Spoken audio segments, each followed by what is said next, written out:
Lo que el otro día estuvimos hablando con la delegada del Gobierno y en la reunión que se celebró el pasado lunes, pretendíamos dos cuestiones fundamentales, las dos. Reforzar el control a través de los puntos de recogida y de venta. Eso exige un cambio de norma. Es verdad que el mundo del campo es muy sensible al papeleo. Ya bastante papeleo tienen como para tenerle que meter más papeleo. Pero entre que no haya ningún papel y haya uno que diga cuánto pesa lo que se deja y de dónde procede, me parece básico. ¿Para qué? Para que se le pueda hacer un mínimo seguimiento a de dónde vienen esas aceitunas, ¿no? Y luego sigue siendo necesario los controles en el campo y reforzar la coordinación.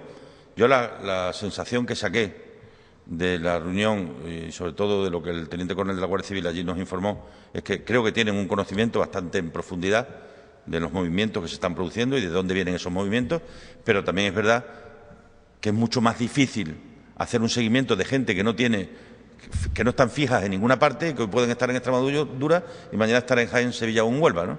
Es más difícil hacer ese seguimiento, es más en un escenario como el del campo que no tiene puertas y se puede entrar y salir a cualquier hora, ¿no?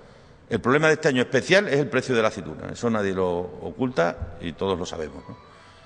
Tenemos que seguir reforzando, y es una competencia que tiene la delegación del Gobierno, la seguridad de las explotaciones, y nosotros, sin eludir ninguna responsabilidad, la que tenemos, que es el control sanitario de los puntos de recogida, de las almazaras y de los sitios donde se recepciona y donde se vende, ¿no?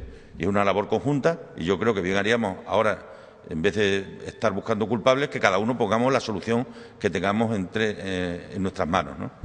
Y que no permitamos que nadie se sienta solo. Es que yo he recibido y he tenido a lo largo de estos días comunicaciones de gente que tiene un poco la sensación de estar desamparada. Y eso sí que hay que intentar evitarlo a toda costa, porque eso es un problema de percepciones. La gente no puede sentirse desamparada. Y ha habido momentos en los que la gente se ha sentido desamparada. Yo no eludo bajo ningún concepto mi responsabilidad, porque entiendo que cuando hay un problema, que responsables públicos elegidos por los ciudadanos empiecen a lavarse las manos cada uno y a mirar para otro lado, es intolerable. Y yo no lo voy a hacer. Nunca lo he hecho y no lo voy a hacer ahora tampoco, ¿no?